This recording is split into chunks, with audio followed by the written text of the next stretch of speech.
Salut la compagnie! Aujourd'hui une nouvelle vidéo mais surtout un nouvel exercice. Attention, accrochez-vous, mettez votre ceinture, ça va déménager. Je vous propose aujourd'hui de parler de toute autre chose. On va parler investissement, investissement financier, le vrai investissement, celui qui rapporte gros.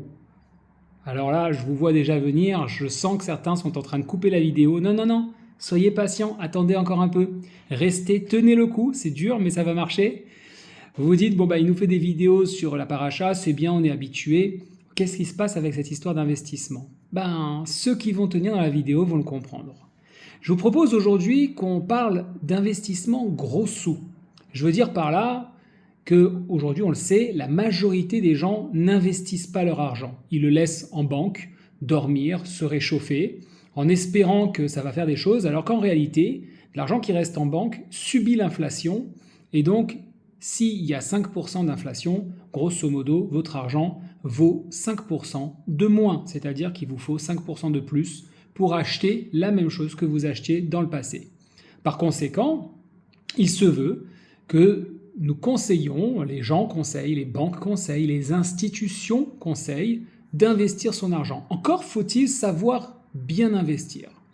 Alors pour la petite anecdote, il y a quelques années, 5-6 ans, je me suis lancé dans l'investissement le plus rentable, l'investissement boursier, même l'investissement de crypto-monnaies, celles qui sont censées vous faire un x100, x200, x1000 parfois, et j'ai même vu du x10 000, et oui c'est possible, quand même incroyable.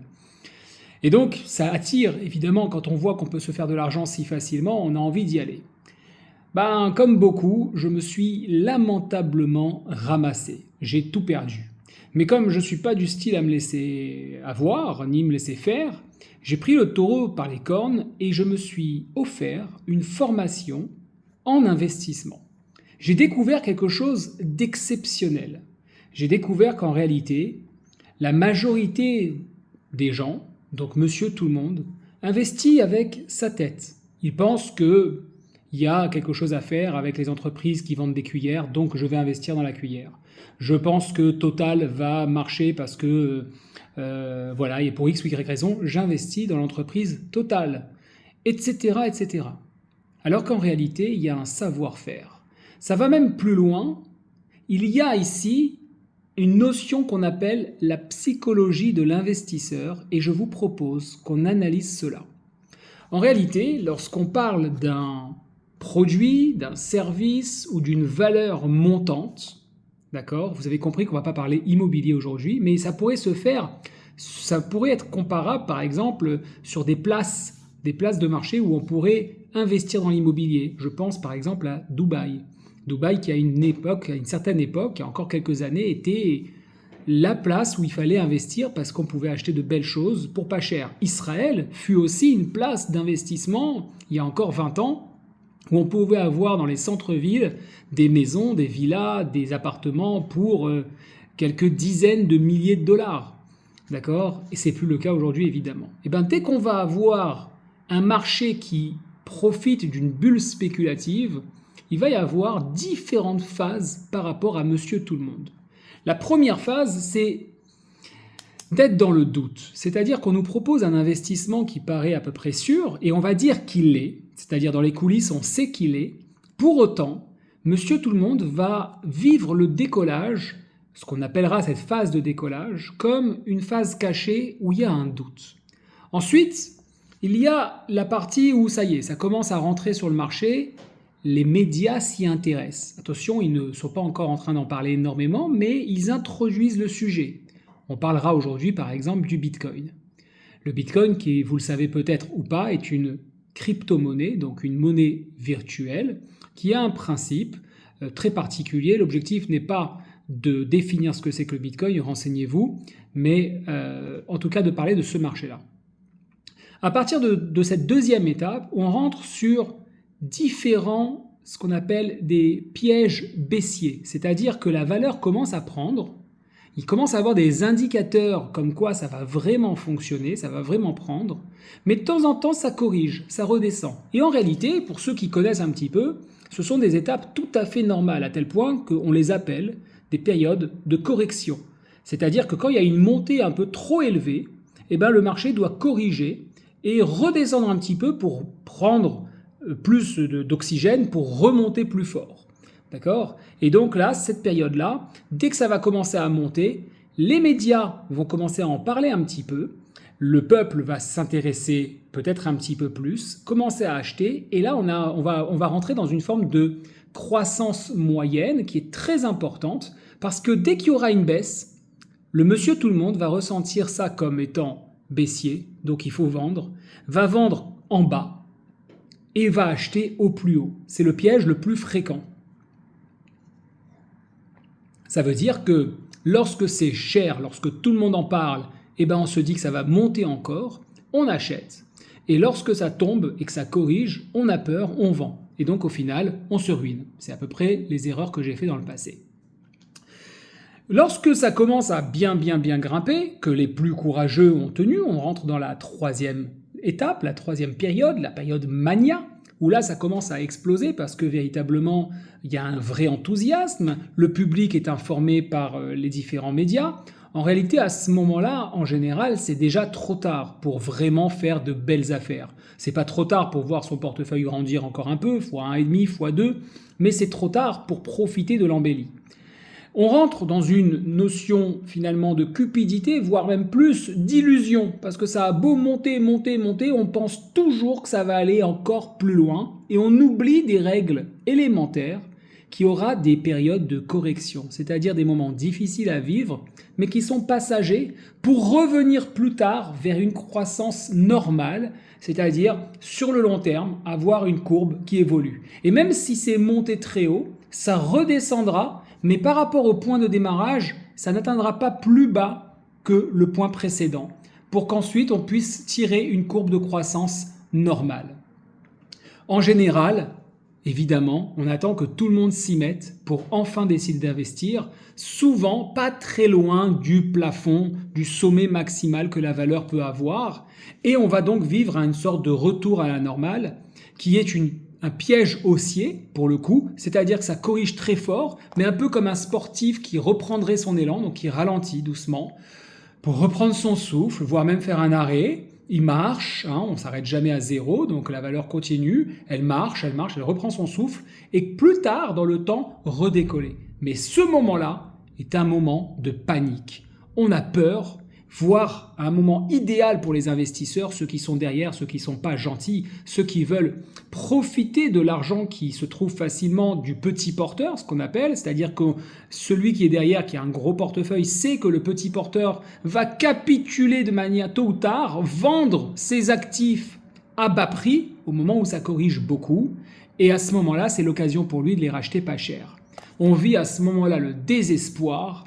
Les gens vendent, la grande majorité, et vous savez que dans la bourse, dans les crypto-monnaies, dans tout ce type d'investissement, il y a des outils qui nous permettent de savoir la quantité d'achats qu'il y a par jour, par heure, par minute, la quantité de ventes aussi, et même ceux qui ont prévu de vendre plus tard, parce qu'on peut donner ce qu'on appelle un ordre à venir, et par conséquent, anticiper les meilleurs moments d'achat.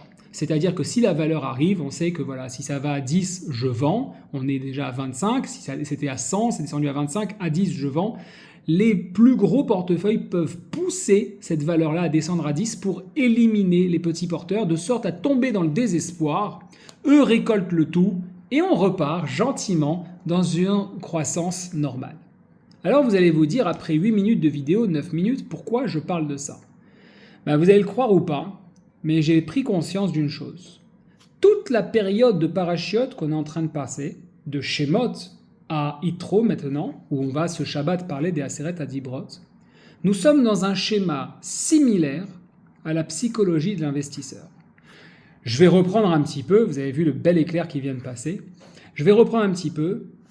Moshe annonce aux Hébreux, à la demande du Créateur, qu'il va sortir les Hébreux de l'esclavage. Qu'est-ce qui se passe à ce moment-là ? On est dans la phase de décollage.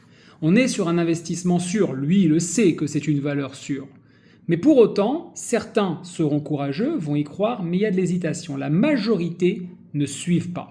De la même manière, en 2009, lorsque le Bitcoin a été inventé, a été créé, On était en phase de décollage, même l'année 2010 en réalité, j'ai même envie de dire même l'année 2011, surtout par rapport à aujourd'hui, et peu de personnes ont décidé d'y croire. C'est-à-dire quoi d'y croire? Pas d'y croire bêtement, d'aller au bout du raisonnement. Qu'est-ce que c'est que cette valeur? Qu'est-ce que c'est que le Bitcoin? Qu'est-ce que représente une crypto-monnaie? Qu'est-ce que ça veut dire qu'elle est décentralisée, qu'aucun gouvernement n'a le pouvoir sur cette valeur-là? Et vous voyez qu'on se rapproche d'une définition qu'on pourrait donner au créateur du monde qui se montre, Boré Haolam Ishtabar Shemolahad, le créateur, d'accord, Dieu, qu'on appelle vulgairement Dieu, il se présente et personne ne va essayer de comprendre qui il est. Personne ne va prendre le temps, ou très peu en tout cas, d'aller poser des questions à Moshe. Mais qui t'a parlé? Qu'est-ce que tu as fait? Attends, est-ce que ça vaut le coup que j'investisse dans ton projet? La majorité vont faire laisser passer cette période de décollage. Évidemment, Moshe arrive, présente les macotes. Ça veut dire que quoi? On donne un petit coup à la société, donc les médias commencent à s'intéresser. Certains lancent des petites rumeurs, donc on tend l'oreille. Qu'est-ce qui se passe? Qu'est-ce qu'il fait? Il y a eu Dame, il y a eu Tsefardéa. Ah bon, attends, c'est sérieux quand même, il y a peut-être des choses. Malgré tout, il y a encore de l'hésitation. Mais on commence à s'investir davantage. Moshe a le peuple avec lui. N'oubliez pas une chose, 20% seulement sortiront d'Égypte. Comme quoi les macotes n'ont pas été assez virulentes, n'ont pas démontré la force du Créateur à 1000% à ceux qui ne voulaient pas le voir. Ce qui veut dire que quand vous prenez une valeur telle que le Bitcoin et que vous vous dites qu'il valait 1 centime d'euro et qu'il en vaut 100 euros, soit dit en passant, aujourd'hui il en vaut 43 000, d'accord? Mais il en valait 100, peu de personnes vont se dire on est passé de 0 à 100 sur une valeur qui ne vaut rien, qui semble ne valoir rien, qui semble ne pas être une monnaie tangible. Eh bien, l'être humain ne prendra pas le temps d'aller se renseigner pour essayer de comprendre. Mais malgré tout, on arrive donc dans cette prise de conscience parce qu'il y a des rumeurs, parce que Moshe a fait ce qu'il fallait de montrer par différentes actions des macotes, et des macotes qui se suivent dans le temps, comme on le sait. Elle faisait appel à la nature, mais qui était régulière, exactement 15 jours après avoir annoncé, et à chaque fois après avoir annoncé à Paro. On arrive en ce moment-là, évidemment, fin Makat Bechorot, la période, comme je l'ai dit tout à l'heure, mania. On est sur une cupidité, on est sur une illusion. Tout le monde suit le mouvement, j'ai envie de dire, bêtement. Alors je sais, vous allez tout de suite m'engueuler, vous allez me dire, mais comment il parle bêtement, ça va pas, quelle honte, les Bnei Israël. Oui, monsieur, oui. Et que celui qui a un doute, Béchalach. Béchalach, après Makat Bechorot, Dieu dit à Moshe, prépare le peuple, vous allez sortir. Qu'est-ce que nous dit le texte? Je l'ai là, pas très très loin, il est là.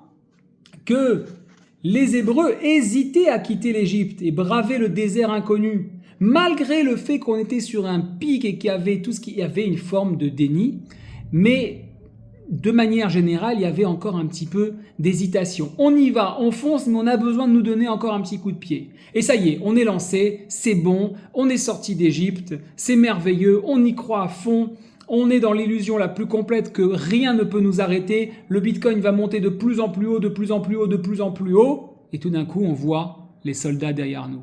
Les soldats derrière nous, les gens sont là, devant la mer, et qu'est-ce qu'ils disent à Moshe? C'est ça que tu nous as fait? C'est ça que c'est le piège haussier. Il y a une difficulté, il y a une petite correction, il y a une épreuve de voir à quel point tu as réfléchi et tu sais dans quoi tu t'embarques, mais non, on n'y croit plus. Tu nous as fait sortir d'Égypte pour mourir dans le désert, valait mieux retourner en Égypte. On est dans cette époque, on est dans cette période-là, et on est en pleine peur absolue, jusqu'au fait d'avoir dit ça, cette phrase de retourner en Égypte, c'est la capitulation. Oh, je vais y arriver, la capitulation. On est dans une période de capitulation et de désespoir. On a presque envie d'y retourner. Pour autant, évidemment, dans cette version-là, le Créateur est avec nous, Moshe est avec nous, et on ne nous lâche pas, on va doucement nous emmener vers un retour de croissance normale. Mais vous allez vous rendre compte au fur et à mesure, jusqu'à Yitro, cette paracha, on va lire la Séreta Dibrot cette semaine, que le sujet ne change pas. À chaque fois qu'il y a une micro-épreuve, une micro-correction, pour revenir à cet investisseur, à cette notion d'investissement, eh ben, on va avoir une partie qui va lâcher. Ah tiens, on nous annonçait dernièrement, le Bitcoin étant à 38 000 $, qu'il ne pouvait plus redécoller. Et certains ont vendu déjà bien avant. Et puis voilà qui repart à 41, 42, 43, 44 000 quasiment, 43 616. et il y a encore une petite correction, il redescend. Et j'entends autour de moi, ah ben ça y est, est-ce que c'était le début de la hausse, d'une nouvelle hausse, ou c'est déjà un retour, il peut tomber même à 30 000 et vous allez vous faire ruiner, etc. En réalité, la vision long terme n'existe pas à ce moment-là. Et bien réellement, c'est assez flagrant de voir que nous n'apprenons pas. Nous n'apprenons pas ce que c'est que les principales phases d'une bulle spéculative. Nous n'apprenons pas ce que c'est que les principales phases de la psychologie de l'investisseur. De la même manière qu'on ne le fait pas pour quelque chose d'aussi tangible et chomère que de l'argent et que faire investir son argent, eh ben on ne le fait pas dans nos vies. En tout cas, on ne le fait pas assez. C'est-à-dire qu'on est encore là à imaginer que la Torah est un bouquin miraculeux, souvent mystérieux pour beaucoup de gens, qui le commentent à tort très fréquemment, et qui espèrent comme si le créateur du monde était un petit bonhomme vert ou un petit rabbin avec une longue barbe qui va venir le sauver. Je suis désolé de vous dire les choses de cette manière-là, mais la situation actuelle est violente. Elle est violente et elle est dramatique. Elle nécessite une vraie remise en question. Une remise en question qui fait qu'on puisse véritablement se demander dans quelle direction on va. J'ai le sentiment qu'on rentre dans une période d'illusion où oui, c'est vrai que depuis le 7 octobre et les attentats qu'il y a eu en Israël, les 1500 morts qu'il y a eu de nos frères, une étape qu'on n'imaginait pas revivre, et bien maintenant plus rien peut nous arrêter, nous allons gagner cette guerre. Pourquoi ? Parce que le peuple est à nouveau uni, parce que le peuple fait Torah et mitzvot, en tout cas il y a une progression, et c'est vrai qu'il y a une croissance là-dessus, c'est vrai, il y a beaucoup de choses qui sont organisées. Mais lorsqu'on regarde dans le détail, lorsqu'on essaye d'étudier la situation et qu'on la compare à des crises que nous avons vécues précédemment, nous vivons l'illusion, nous vivons le fantasme, nous vivons le rêve d'imaginer que cette fois-ci, ça ne sera pas comme les précédentes. Je vous pose la question, pourquoi ? Pourquoi ça ne serait pas comme les précédentes ? Parce qu'on n'a jamais tué 1500 juifs d'un coup ? Pardon ? Comment en sommes-nous arrivés là ? Que faut-il faire pour ne pas que ça se reproduise ? En réalité, la Torah nous donne la réponse. N'oubliez pas que maintenant nous allons passer dans ces parachiotes et compter sur votre fidèle serviteur pour traiter ce sujet. Lorsque les Hébreux sont dans le désert, il y a un moment qui est terrible, terrible.